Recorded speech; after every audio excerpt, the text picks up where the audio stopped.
Hi guys, welcome. Oh, come a little closer. Let's have a look. There you go. There you go. Okay. Hi, I've got a table in front of me because you can't see it, but the table is here. I'm going to rest on it and we're going to talk crystals today. A beautiful day to talk about crystals and how to work with crystals and how to wear them and the best, well, not the best, but I'm going to break down some and dispel some people's beliefs in crystals and how best to work with them and how best to wear them. So what I'll do is I'll give you my experience as a crystal healer over these years, and I'll share my experience of how I work with crystals, and it might just help you along this journey. So first of all, I'd like to show you what I'm wearing today. So around my neck are three crystals, but actually within one of them there are three crystals. So in theory, they're five altogether. So what you see there, the round one, is a malachite. This, now that's just gone in front of malachite, is Libyan desert glass.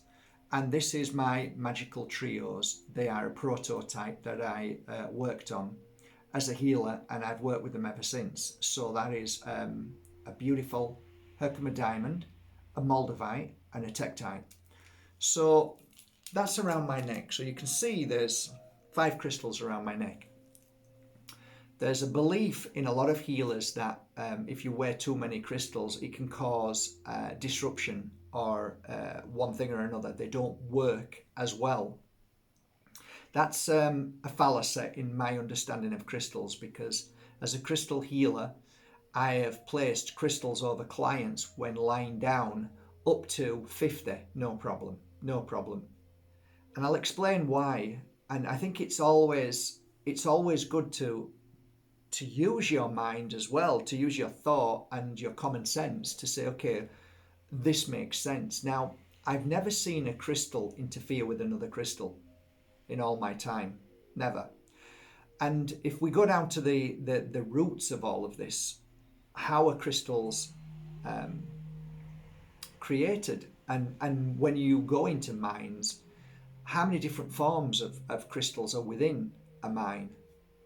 And when you look at crystals which are together like a Super 7, which contain many different crystals within that, then what you're trying to say as a crystal healer to me is that if there's a dual energy in a crystal, that they interfere with each other.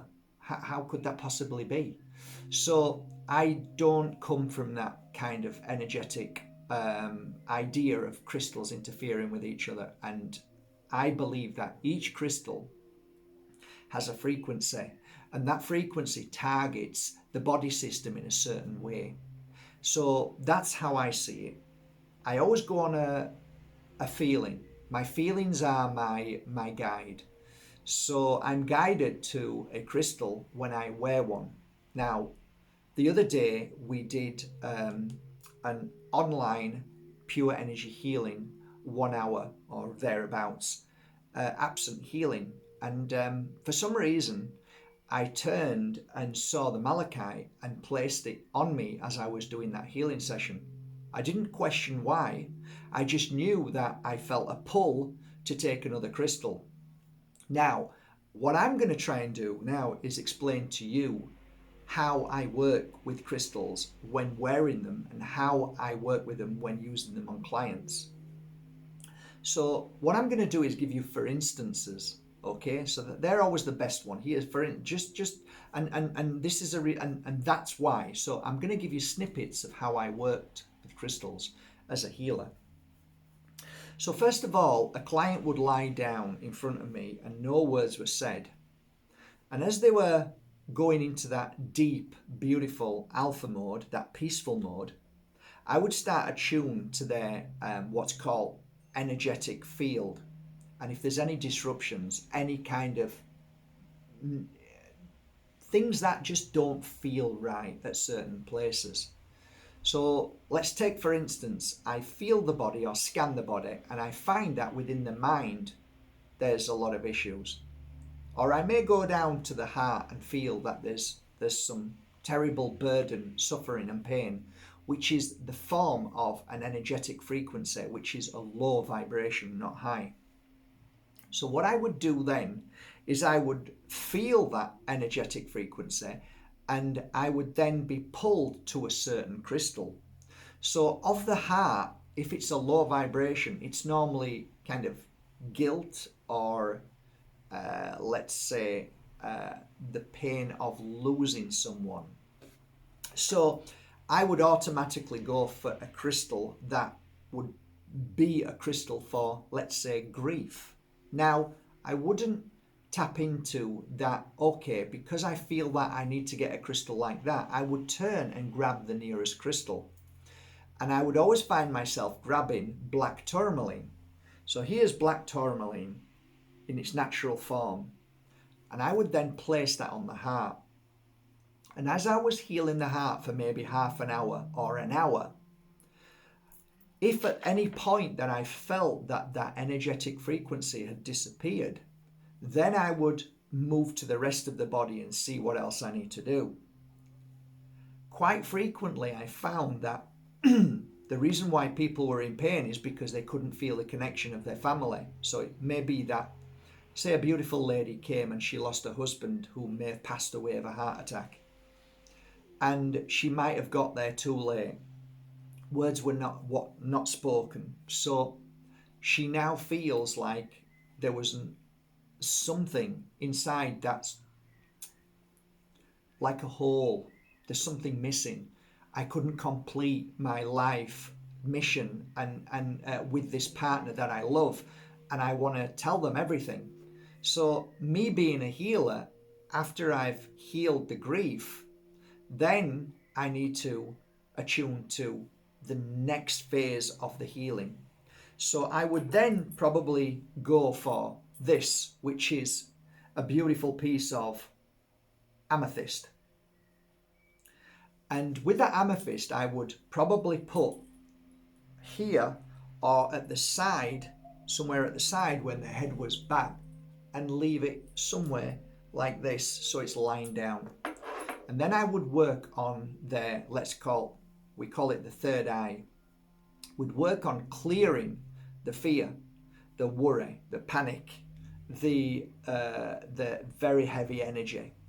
So once we clear that with this crystal and we work with this crystal, we then bring in a new energy of connection. So not only are we clearing away the heaviness that is surrounding the pineal gland or the third eye, we're clearing away all the heaviness to be able to then be open to feeling their loved ones in spirit. Now, more often than not, when doing a healing session, and I'd love for you to ask all my clients if they were around, but what would happen is they would start crying. And that was very normal on a healing session. And after that healing session, they would get up and say that they felt their partner in spirit and they connected and talked to them. So if you move that aside and wake up one morning and you're feeling grief and you can't connect to somebody you love in the spirit world, then I, over the years, have explained to you why putting these two together may help. Now, I'm not here to say that they will help, because they're there to try and break down the wall of the fear and the grief and the panic and all the worries. So by wearing these, they are a helping hand. They do help, as they help me with healing sessions. Crystals always helped me with healing sessions. So now you're starting to understand my understanding of crystals and why I would choose these two together. So if somebody came to me and they'd lost a family member that they loved and they can't connect, then it makes perfect sense, after healing for all the years that I have, working with this crystal on grief and this crystal on attuning to family and spirit, you can see now why, right? That should make sense. Or maybe not, but it does in my world. It makes perfect sense. So let's move on. If we wanted to, let's say somebody came in to me and they were of deep regret. They'd done something that they wish they hadn't have done. Okay, so they felt really, really bad and they couldn't see a way out. They'd lay down, they wouldn't tell me, they'd lay down, and all of a sudden I'd start to feel a frequency, normally between three places when it comes to this kind of energy of, I wish I hadn't have done what I did. I've made a big mistake, a huge mistake. And there is this feeling of not being able to forgive yourself. So the three places that I would normally work is the third eye, the throat, they call it the throat chakra, and then the crown at the top. So I'd work on them three places. And as I'm working on them three places, I would turn and grab a crystal, and normally it would be something like this. And this is a cavensite. Now, cavensite for me over the years has produced an energy that there's no other crystal that I've felt that has the power to help you forgive yourself from what you've done. So there's also the power of forgiving others. So this crystal helps you forgive yourself and others. So I'd be working on this crystal around the third eye, the top of the head, and the throat. And when that person had gone into a deep sleep and I've been working on this crystal, I would then look and see, what do I need to do to now improve that and improve their next step forward. So I'd probably grab something like this, which is a Herkimer diamond. Now the Herkimer, always, without question, whatever crystal you're working with, it emphasizes, it strengthens the other crystals. But it also brings clarity to that issue that you have. So Herkimer diamond has this great unique energy in after you've got up, and I would work with this again on the third eye. I would work on the crown chakra. So these two places I'd be working with this crystal after using the cavensite. When the client wakes up, they probably cry again and then wake up and feel a lot better and more in tune, more balanced, and feel more harmony, and regret, the forgiveness, all of those things just disappear and they feel better. They feel a lot better. But more so, because of the Herkimer diamond, they seem to be more aware of what to do next. They seem to be more kind of like open to doing the right thing.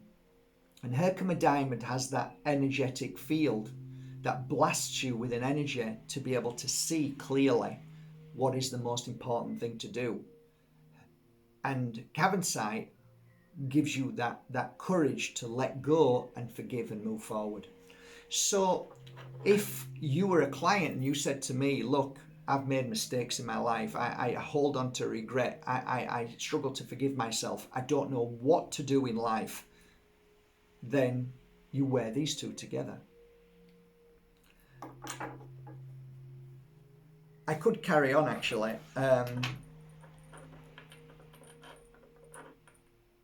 So yeah, let's carry on. So clients used to come to me and lie down, and I used to feel kind of issues in their body. And sometimes they were emotional, and sometimes they were deep traumas, blocks of many different manifestations of past issues. And sometimes I could feel literally a physical pain. And that physical pain normally gives me an understanding that something's happening that shouldn't be happening in the body, and this is kind of serious. I'd probably turn and pick this crystal up. if there's a physical issue in the body. And this is called turquoise, but it's Sleeping Beauty. It's a specific place, Sleeping Beauty. And I would lay that specifically on the issue of where it was on the body. So if the frequency of the body was disrupted, let's say in their stomach, I would lay this on their stomach and do the healing work. A lot of the times the customer was in pain. A lot of the times they used to say to me, my clients used to say, I wanted you to stop, but I didn't. That was a very common thing said. And after I'd done the healing with the Sleeping Beauty, I would then place a crystal there to absorb whatever happened to that issue inside the body. So imagine there was something that was like a thick ball of matter. And I started doing the healing work, and that matter dissolved and dispersed in the body. That matter now needs to go somewhere. So I would then finish off the healing session for the next half hour with Tektite. Now, I always went to Tektite because it did the job of absorbing or mopping up all the nastiness that was in the body. So I'm talking energy here, frequency, energy, disrupted energy. So you break away all the nastiness and it's floating around and it needs to be absorbed somewhere. It needs to go. So together, these two crystals, if you came to me and said, I'm physically not well, and I find that my body is negative, I feel heavy, I don't feel good, then I would suggest these two crystals, or I would ask you to wear these two crystals, because one is working on a physical manifestation of breaking down the negativity in the body, which is the physical nastiness, the illness, the disease. This helps tremendously break that down. And this absorbs that very negative energy that it's broken down. So wearing these two crystals makes sense.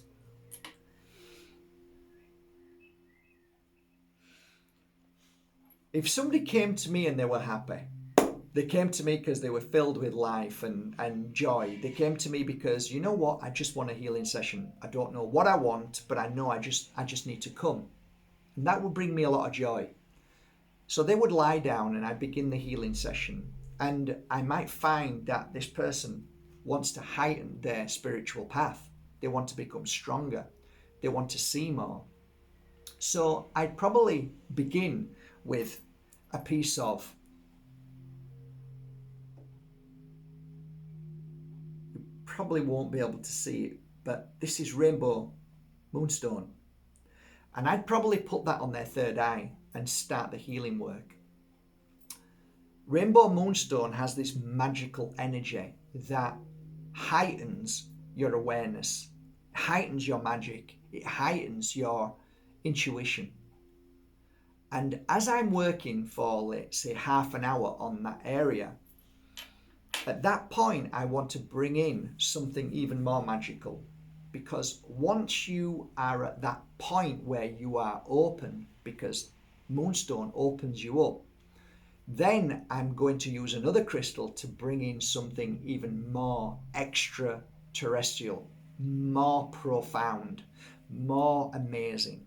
So what I would do is I would then introduce a Moldavite to the equation, and I would slowly just move the moonstone to one side of the forehead. So if it's here, I just slightly move it to here and then introduce Moldavite and continue the healing session. I've got to say, in all the years that I worked as a healer on clients, Moldavite never, ever let me down. No matter if they were scientists, whether they were doctors, nurses, whether they were of this kind of structured mind, it would blow them away. And sometimes they wouldn't say anything because it was so profound. And I preferred that.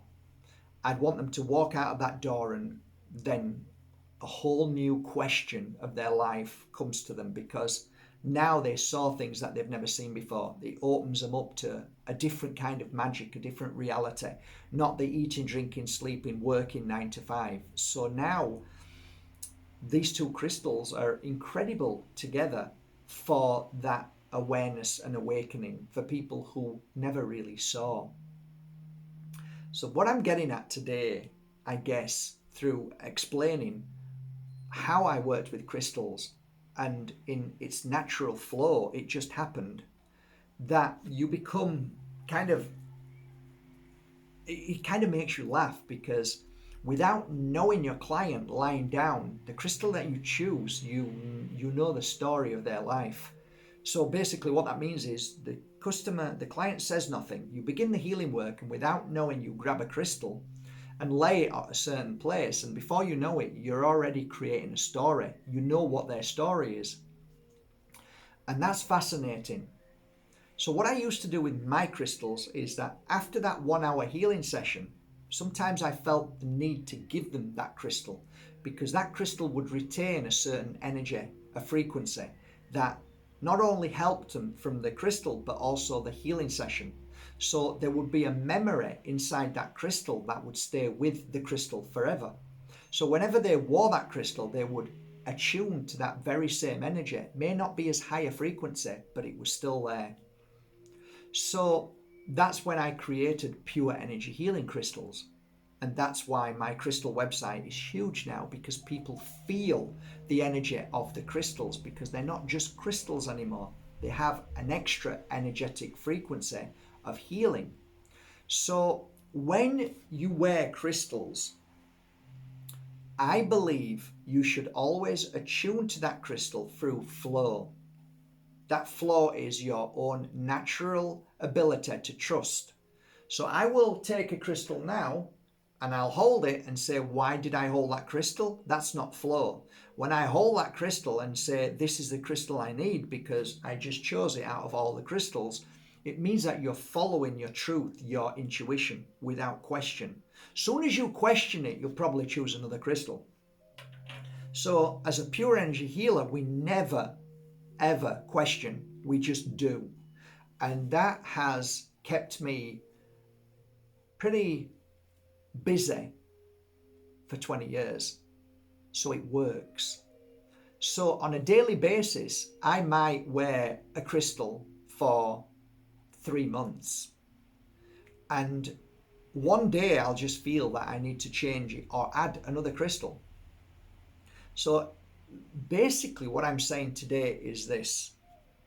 Each crystal has a frequency that works in an individual way that, in my humble opinion, does not interrupt any other crystal that is around your neck. They all have a certain specific frequency for your body to heal, and what they do in an energetic, beautiful vibration wave enters your body and heals certain parts of your body. So I have worn as a healer for many years around my neck 5 to 10 crystals when I'm doing my healing work. I will bring, if I'm traveling the world, I will bring a box, and normally in that box were around 20 or 30 crystals that were my tools. So they are individual, but they work hand in hand. And I want to say that I have never put 2 crystals together that didn't work. I've never put 2 crystals together that caused disruption or weakened one or the other. I believe that they all hold their own frequency, and there is a respect and an energetic frequency that doesn't interfere. The waves are completely different, the frequency is completely different, and it targets the body issues. But let's move on from that. Instead of saying they target the negativity in the body, let's change that now and say that their frequency is so powerful that they're healing your body and strengthening your body. That is far more greater than thinking that they're healing pain and suffering. So crystals are there to heighten your body. They're there to strengthen the body, and they're there to bring back balance in so many ways. So that is my understanding with crystals. That's how I work with them. Maybe you'll take something from this today and think, you know what, maybe that makes sense and I'll give it a try. And I just, again, I want to leave you on this note. I do not believe there is such thing as having too many crystals, wearing too many crystals. And as a healer, as a crystal healer, I am more than joyful to have 500 or 600 crystals around me and have the choice to be able to just choose whichever one. I'd rather have too many than too little, because you have too many, then Spirit says, okay, we've got the right one today. And, you know, I always felt that having 20 or 30 crystals as a healer around me, and when I'm in the academy, if I was working, I'd have 200 or 300 crystals. So I always knew that the right crystal was in the room that was there for specific work. But then again, I believe even if you've got 2 crystals in the room, Spirit always brings the right person to you, because they know that you've got the right crystal and you have the right energy and you work with light and love. So it always works in the end anyway. I hope you enjoyed this little workshop today by Mark Bajerski, and I hope you enjoyed the crystals that I work with daily. I'm just working on 22, 23 over there right now, so they'll be on the website tonight, and I'm looking forward to working with a whole load of crystals down there. They're beautiful. Just to jog your memory, because the girls told me at work, we still have a beautiful offer on with the crystal which is called Silicon Valley. So if you buy a Silicon Valley pendant, you will receive this Silicon Valley as well as a gift. So I keep forgetting to tell you about that. That offer is still available. So you get one as a pendant, and you get one that you can gift to a friend. So that's it for today. It's been a beautiful day. I've had the most amazing miracle just happen. I will tell you about it in the near future. But I looked up and I said to my mum some words, and within 5 minutes a phone call came in, and magic, literally. I had to sit down. The person said, are you sitting down? Are you ready for this? Some amazing news came. So I believe in magic, even in the darkest of times, even in the most challenging of moments, even when the world is filled with insanity. I still believe there is magic. And working with crystals, oils and incense like I do daily, cleansing myself with sage, working with Moldavite and all of these, certainly has proved to me that you can still remain balanced, healthy, and spiritually happy. And magic does happen. It really does. I hope today your magic happens for you. You're in my heart and prayers. Love you all. Till tomorrow, have a most beautiful day. Take care, guys. I hope you enjoyed this one.